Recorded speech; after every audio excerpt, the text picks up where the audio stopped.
Alright guys, what's up? Some websites have very weird email requirements, so maybe you need a temporary email.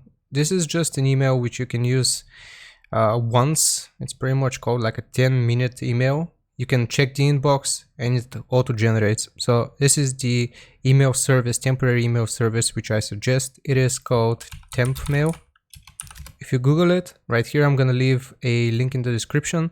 So as you can see, your temporary email address, now here it's gonna generate an email. You can use a QR code for it, or you can just copy it to your clipboard.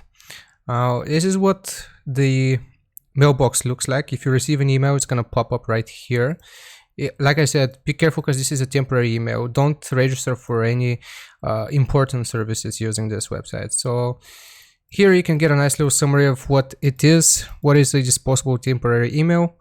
Disposable email is a free email service that allows you to receive email at a temporary address that self-destructs after a certain time elapses. It is also known by the names of temp mail, 10-minute email, so on and so forth. Like I said, don't use this email for any important services, but for something which you need to activate once and forget about it, you can pretty much just use it. It is going to generate you a new email every time you refresh this, so it's super useful depending on what you need. Let's see if we refresh it. Yep, okay, we get an email. The domains may be weird, but some websites accept them. Alright, thank you for watching. Make sure to like and support. See you next time. Bye bye.